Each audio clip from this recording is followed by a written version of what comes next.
Woohoo! Hello, everyone. How are you? Thank you, thank you, thank you. Sharam, Faridullah, Melanie, Andrea, Tokoni, great to have you in the room. And as always, I like to talk about artificial intelligence in business, and I like to talk about it frequently. Let's make this room fun and interactive if you want so. Give me a thumbs up. I want to see that you are here with me with your attention directed to this beautiful, beautiful chat we have here. Give me a thumbs up. Come on, Andrea, thumbs up. Sharam, thank you. All right. Melanie, you are raising your hand, meaning you want to come to the stage and talk. Sharam as well. I think that's a little bit early, but we will give you the chance to do that later on. Absolutely no problem. So, the topic of today's episode is, do you even use ChatGPT correctly? And I kind of wanted to start a little bit earlier with a question where I'm asking, well, do you even use ChatGPT at all, right?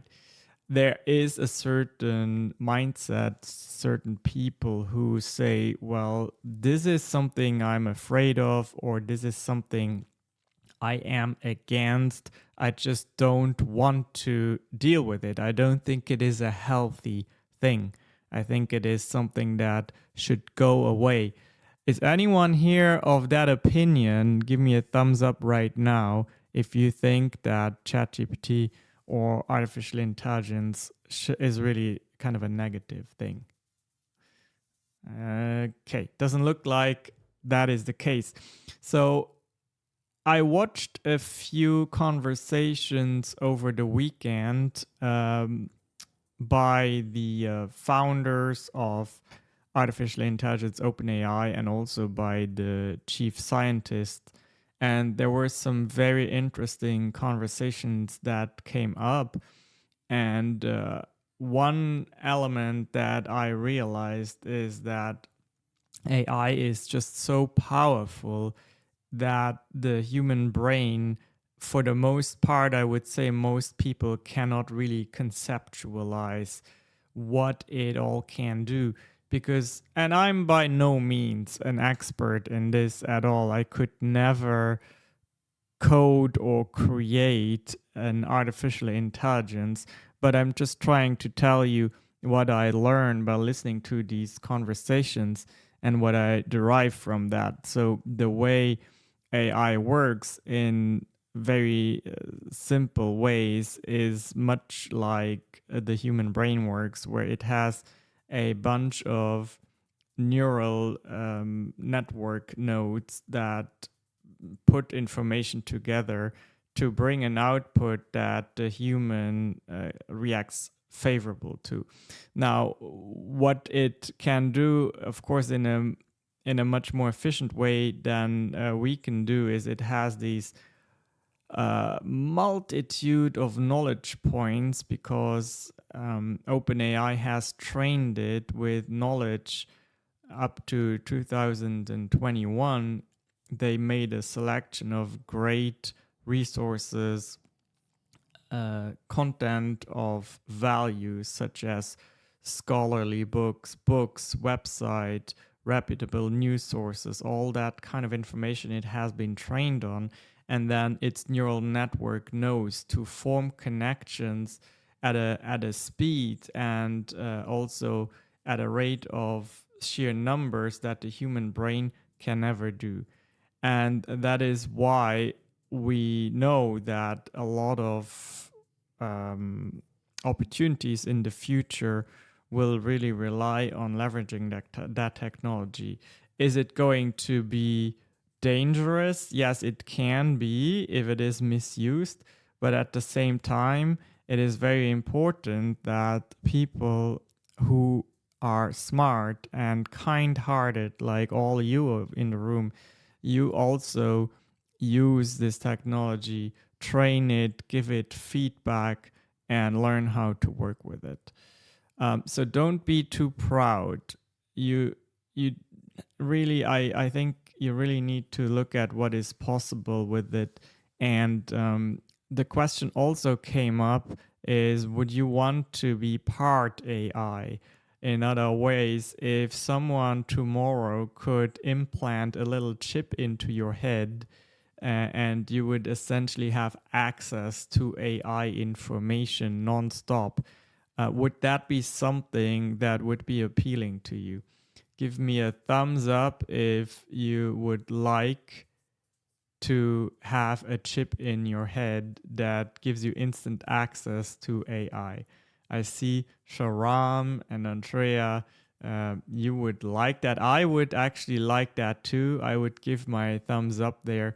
I see other people in the room who are more hesitant, who don't want to do that, and that's kind of understandable as well. Um, so, is there anyone here who hasn't used AI at all yet? You don't have your ChatGPT account yet. Give me a thumbs up. You don't have a ChatGPT account yet. Great, you all have one. Okay, so what I did this morning is I asked ChatGPT, how can I use you best? What is it that most people don't do correctly with you? And it gave me basically 7 points that I want to outline here for you. And Sharam, I'll bring you up on stage when I have gone through these 7 points. I just wanted to get through those. All right. So number one would be clear and concise. State your request or question clearly and avoid using ambiguous language or expressions. I think that is important. Be clear and concise of what you want from it.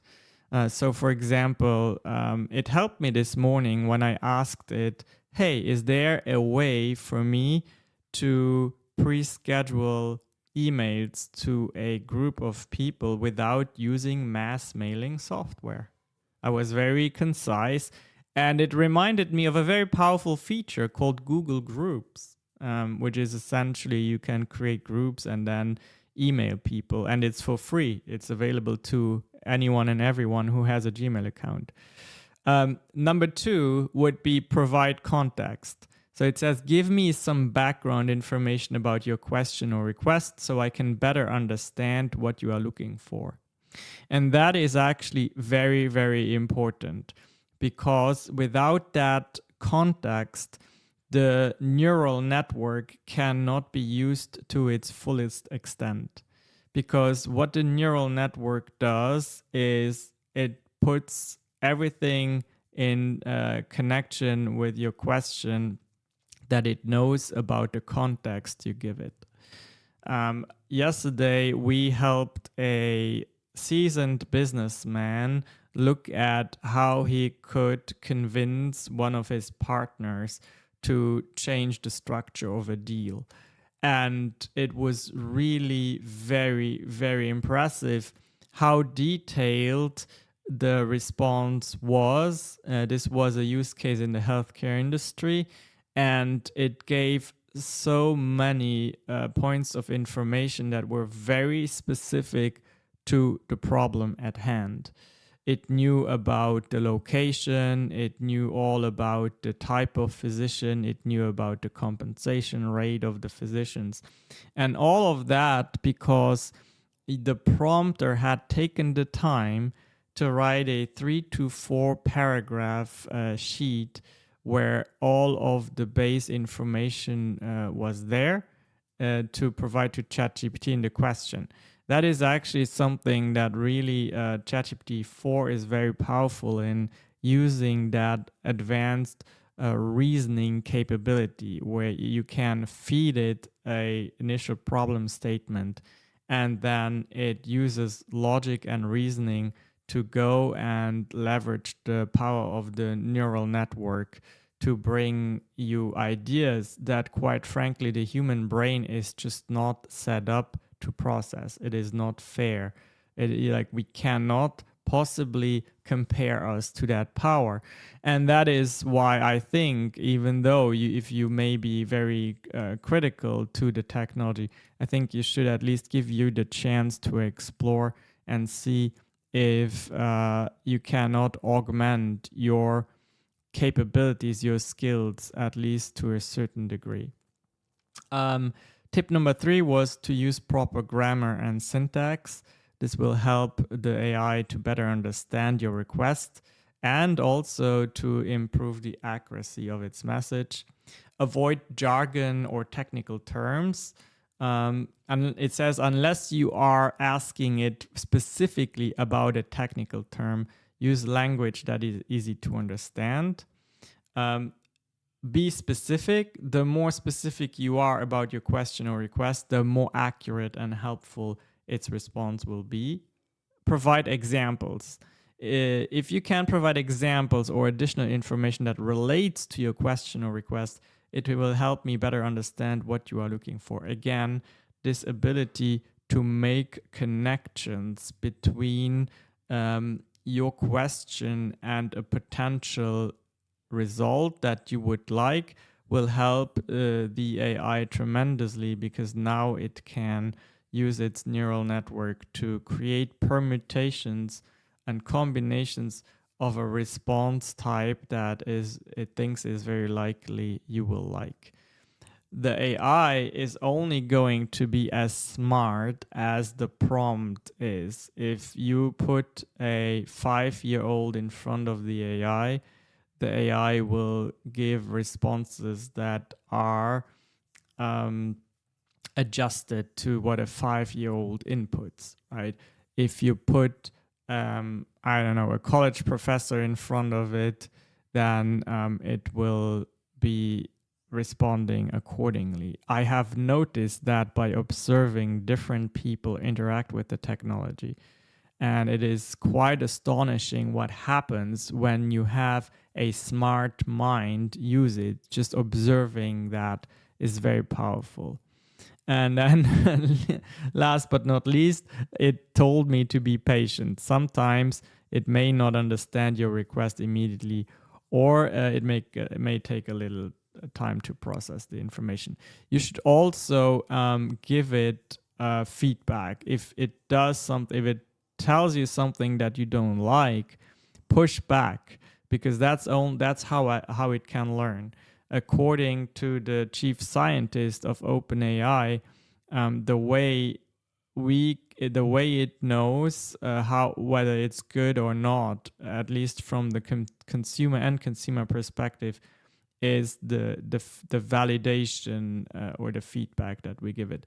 So in ChatGPT, for instance, you have these thumbs up or thumbs downs next to the responses it gives you. And that is actually very, very important input for the model to learn and continuously improve. So I have an AI Master Boot Camp on Saturday morning, 10 a.m. Central Time here in San Antonio, Texas. And I would love for you to be part of it.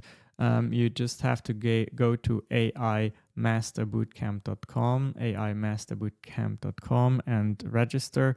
What we'll do is we'll take about an hour, and I'll show you how I leverage AI to come up with a video script and also produce a video with a virtual actor, an AI-driven actor.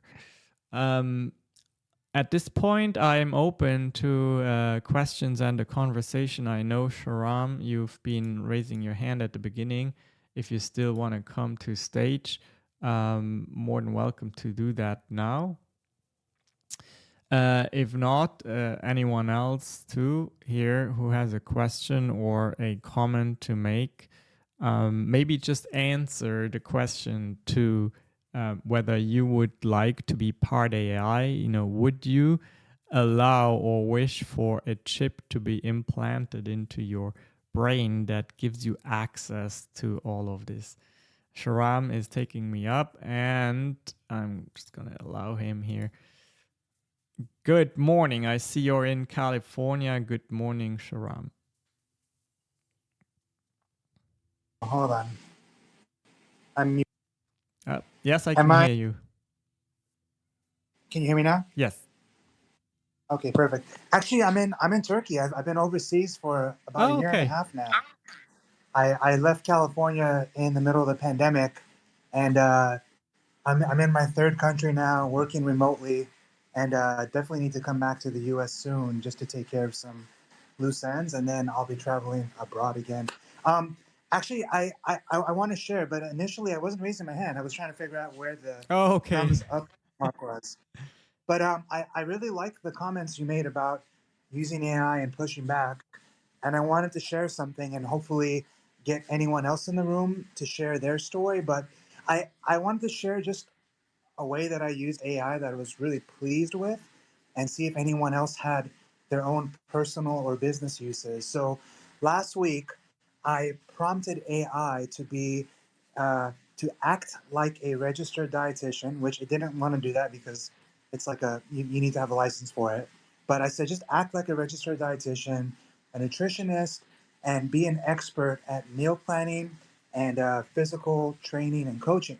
And initially it's just the way you said, if you have a little bit of knowledge at the least, you can kind of fight it to get more um, uh, a better answer for you. So it gave me a general meal plan, and then I asked it just visually. I said it's too jumbled up. Can you space it out with bullet points and bold text?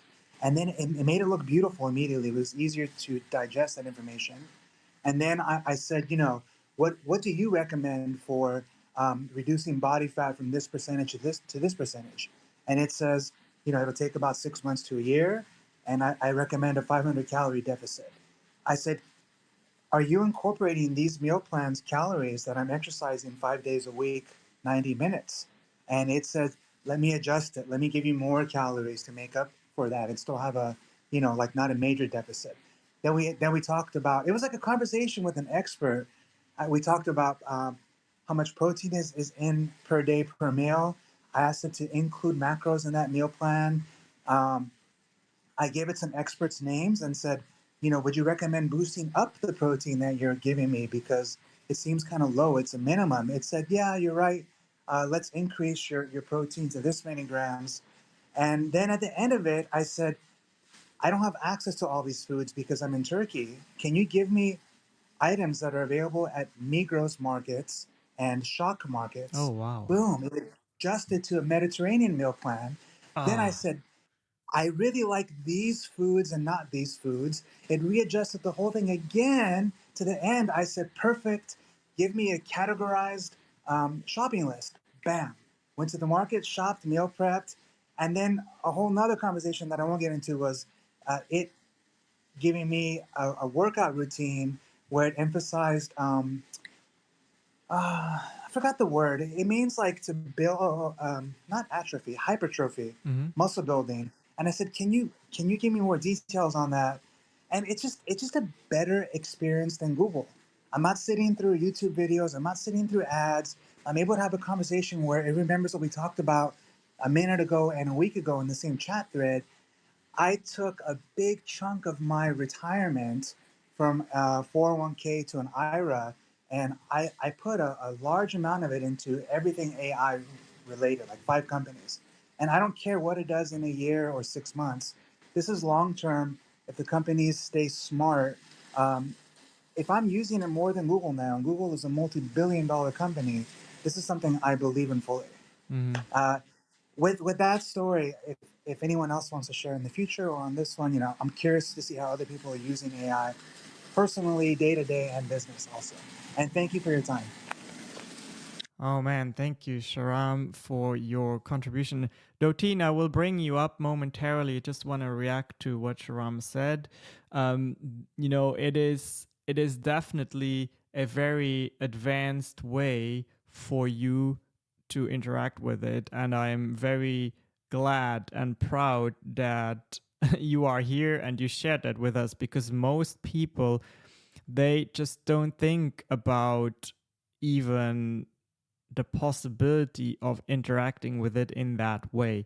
And with what Sharam has shared with you, I think it is very hard to make a case against the idea that AI can augment your life, augment your experience. Because if you had to do all of that manually, or even with Google, we know it would have, you could have probably gotten the same results, but it would have taken multiple hours, if not multiple days, to get to the same easy digestible output in a format that you want to have it and that it is useful for you. So, Dotine, if you want to come back on stage, you're more than welcome to do that. Okay, great.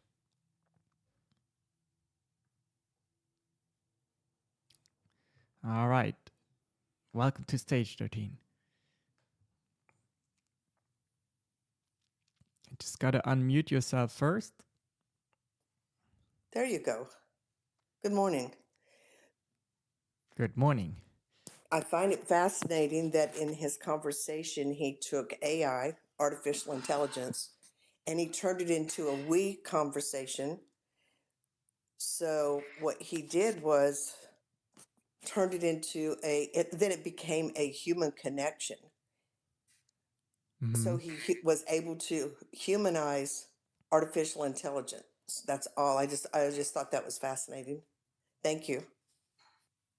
Yeah, that's a very good point, and we must not forget that at least until now, the way the language model was trained was with human information, with human input, right? And it is specifically trained to please the human. Again, what I said earlier, the way it learns whether it does a good job or not is to by you providing feedback. And of course, now what happens in the future with all of that will at some point, AI train AI or AI provide feedback to AI.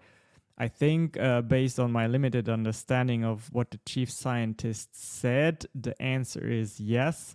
But of course, we always have the human end user as the end customer in mind with that technology.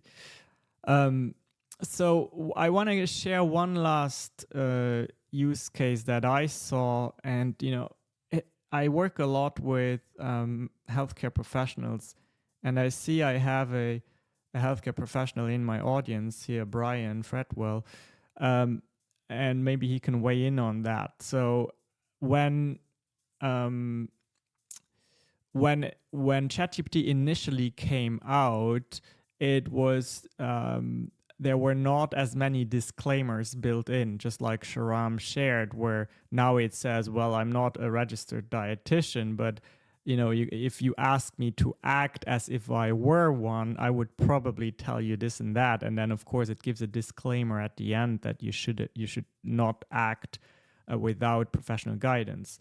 But at the beginning, the first days, it didn't do that, and it was just incredibly powerful to see what it could tap into. It has very, very detailed knowledge about advanced topics in all kinds of fields of knowledge, including medicine. And I played around with it a little bit, and I said, okay, and this is actually very interesting. I said, hey, I want to show my physician friends how they can use it, how they can use you as a second opinion tool or a third opinion tool. And I'm a little bit lost at what to tell them because I don't know what you need as initial input to even provide an intelligible answer. And then it said, well, I would need this and that, the patient's age, certain metrics of its blood work, the history, and this and that. And I said, well, I mean, I'm not a physician, so I don't really know what that would look like. Could you give me a sample input of a set of data that would be ideal for you to provide an output that would be intelligible for a physician. And it did that, right? So it gave me that, and it outputted like a treatment plan that I don't know. I don't have the expertise to judge whether that was a good plan or not. But I said, as always, I tried to play and push the boundaries. So I said, okay, you included these type of medication, and I'm interested if my patient is vegan, because I happen to be vegan.